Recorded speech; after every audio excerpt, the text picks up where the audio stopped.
From the stars to our soul, it's worth more than all the gold. Native strength, native strength. It's Native Strength Short Time. Many people think of shamanism and medicine men and women when thinking about Native American traditional practices and culture. They think of the things that these people do as being magic in a way that isn't real and is kind of a trickster kind of thing. It's hocus pocus. It's BS, is what they think. And in many times that certainly may be the case. But Leinweber has come up with the field of unified energy that talks about unseen energy fields, much like magnetism and electricity, but energy fields that have, as of now, not been discovered and fully understood quite yet. And he's done a lot of experiments to prove that these things actually exist. Shamans of the past have worked with these energy fields successfully. As a matter of fact, my Huna episodes and talking about the brainwave activity and how the breathing and the things that the Hawaiian Hunas do and the native strength system of the inner elders, children, and adults taps in to those brainwave activities and how they are used to influence our body amongst many other things. So I want to share a little short with you about how we can use one of these unseen energy fields to our advantage. And one of the things I'm going to be talking about is something called the human assemblage point, the static assemblage point. This is like when you tune a radio on your dial into a station. In between the stations, we get static. And if we don't quite land fully on the station, it's hard sometimes to pick up what song is playing or what the DJ is saying. This is very much like our assemblage point. If our assemblage point has shifted, and it should be right about our navel ideally, but in life it shifts, it moves, it comes up. And when this happens, we might even have said, your heart is in your chest, your heart is in your throat. We're talking about that assemblage point, basically, and we need to move that energy field back down.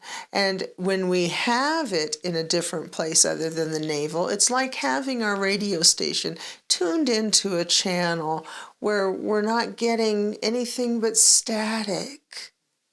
But when we can move it back down to the navel, we're totally tuned in to that station. And that station is the connection between us and our Creator. And it's the way that we can see the bigger picture, talk to our inner elders, calm ourselves down, find out what our path is and what we should do in any given situation. Many times, as you'll see in this clip, our breathing can be a key as to where our assemblage point might be. There are 3 human assemblage points: the static assemblage point, or SAP, the moving assemblage point, or MAP, and the great light assemblage point, or GLAP. The static assemblage point we've been talking about is a focal point of energy within the aura. When we're born, all 3 assemblage points are localized in the navel. We're in a place of harmony and alignment with the universe, and we know our oneness with everything. Over the course of 3 years, the static assemblage point begins to move up the chakra line. It finds a spot that has been predetermined by each of us before our birth to enable us to perceive reality in a way that's best suited for the specific growth and experiences we need from this particular life. Once it finds its spot, it's essentially in a fixed position, but it can be shifted. In fact, it's desirable to shift the sap back down toward the navel. This temporary shift can be done with the help of crystal shifting, chanting, songs of power, meditation, and ceremony. It can also be shifted diagonally when working with certain teaching plants, and even shifted down the side by extreme fear, terror, psychosis, and tyrants. This straight down shift causes a distorted view of reality. It's said that if the sap moves straight down the side past the navel, death will occur instantaneously. I believe this would manifest as cardiomyopathy, or a broken heart attack. As we work toward enlightenment with mindfulness and meditation, the sap will become positioned toward the center chakra line and then down towards the navel again. If a 1 inch or more shift is maintained for at least a year, then this will become the new resting position of the sap. If this new position is maintained for 3 years, the sap will never go back up over this point.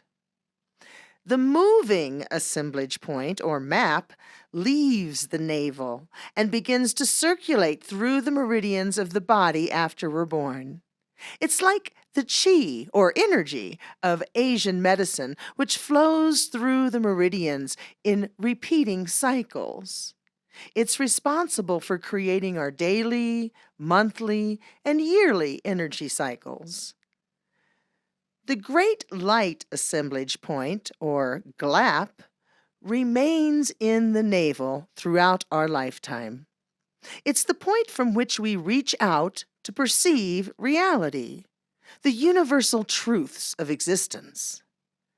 The soul vine, or luminous fibers of the human cocoon, are sent out from the glap into the universe to maintain our connection and alignment with our source and with the womb of creation. Seen from reverse, it's the point from which the Great Spirit assembles us as part of the Creator's innumerable points of perception. In a sense, it could be said that it's the transmission line between us and our Creator. It's where we can perceive all realities within all of the worlds.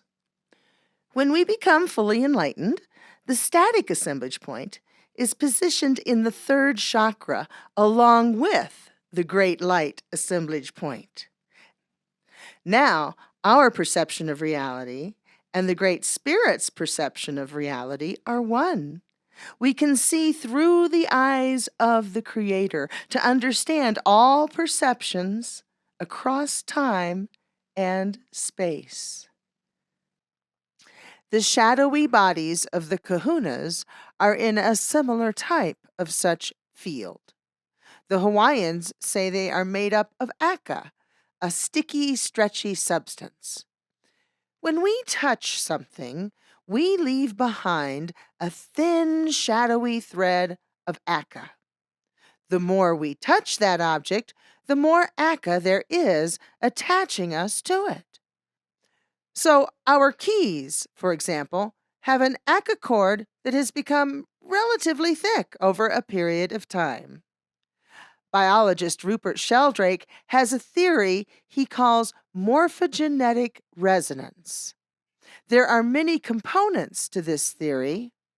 One of these has to do with the aka cord that connects us to the people and things we interact with frequently. Now, he doesn't call it an aka cord. In fact, he doesn't look at this force in this way at all. But in fact, it is the same principle.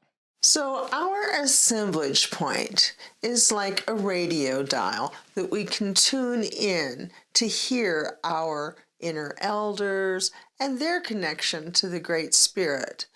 If we are on point and are our little assemblage point is where it needs to be. Otherwise, we get very chaotic. It's even said that if your assemblage point goes all the way up and starts to go over your heart, you can become suicidal or homicidal. And you will find many times it's said that drug addicts, alcoholics, spouse abusers have their assemblage point way over here. They're nowhere near their center where they're listening to their higher elders and the Creator, and they're on their path with heart. So there are ways to shift this assemblage point. The Warrior Presents Fire is only one of them.